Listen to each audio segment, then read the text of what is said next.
pertanyaan berikutnya adalah mengapa? Mengapa bansos juga dijadikan alat berpolitik dan lain sebagainya? Ada satu konsep dalam ilmu politik yang bisa kita gunakan, yang namanya gentong babi atau pork barrel politics. Pork barrel, jadi memang istilah ini mengacu pada masa perbudakan di Amerika Serikat, yang gambarannya seburuk perbudakan itu sendiri. Jadi bayangkan pada saat itu para budak harus berebutan mengambil daging babi yang diawetkan di dalam gentong. Mereka berebutan dan akhirnya muncul istilah bahwa ada orang-orang yang akan berebutan suatu jatah resmi untuk kenyamanan dirinya. Itu asal muasal istilah gentong babi.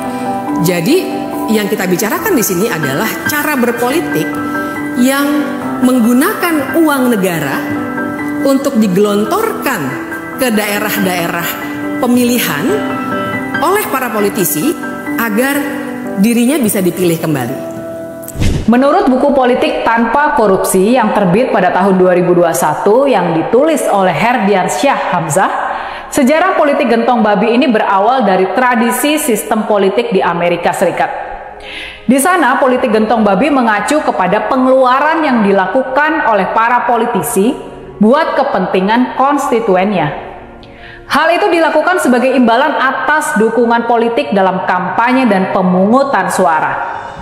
Istilah gentong babi sendiri merujuk pada gentong, tong atau wadah yang terbuat dari kayu, buat menyimpan dan mengawetkan daging babi asin.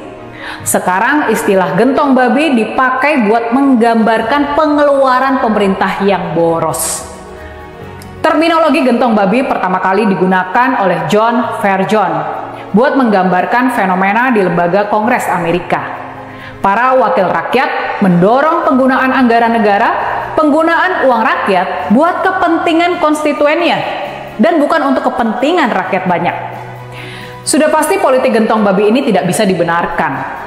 Ini adalah sebuah perilaku politik yang salah, sebab cara politik ini dipakai buat mencapai keuntungan sepihak saja, bukan buat kepentingan rakyat banyak. Kita sekarang balik lagi ke Indonesia. Rasa-rasanya sih, politik gentong babi ini bukan fenomena baru dalam dunia perpolitikan di negara kita. Rasa-rasanya sih para politisi kita di Senayan, para wakil rakyat, sudah sering mendorong penggunaan anggaran sebatas buat kepentingan para pemilihnya saja. Para konstituen mereka di daerah pemilihannya. Bukan buat kepentingan rakyat yang memang benar-benar membutuhkan.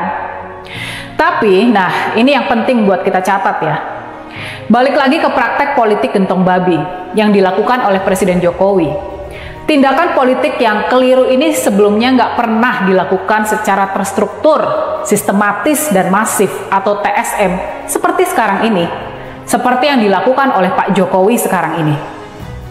Ditambah skandal intervensi penguasa ke Mahkamah Konstitusi, ke Mahkamah Keluarga, dalam kasus batas usia cawapres, harus kita akui kalau praktek politik gentong babi ini benar-benar menggambarkan aksi cawe-cawe Presiden Jokowi dalam Pilpres 2024 yang boleh dibilang sudah kebablasan, benar-benar sudah kebablasan.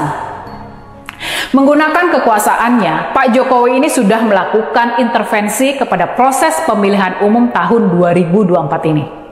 Nah, makanya dalam konteks ini, dalam konteks mengakhiri praktek politik gentong babi yang koruptif dan sangat merugikan rakyat ini, alangkah baiknya kalau pelaksanaan pemilu 2024 yang penuh kecurangan dan carut-marut ini, di mana cawe-cawe Pak Jokowi sudah kelewat batas, alangkah baiknya kalau pelaksanaan pemilihan umum yang baru lalu bisa diteliti, dikuliti dan dibongkar habis dan diberi solusi lewat penggunaan hak angket di DPR RI.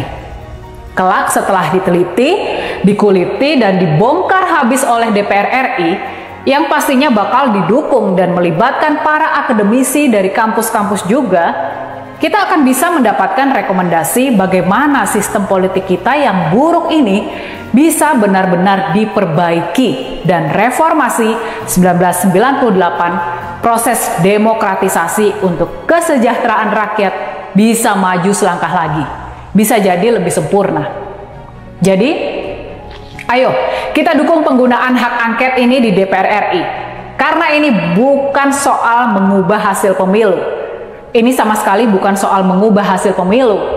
Tapi ini benar-benar buat memperbaiki masa depan Indonesia kita yang tercinta ini. Ini buat masa depan yang lebih demokratis dan yang lebih baik buat anak cucu kita. Semangat kami sebagai satu kesatuan yang utuh, 3 partai yang solid berkoalisi, semangat kami seperti semangat yang kemarin dinyatakan oleh Pak Anies.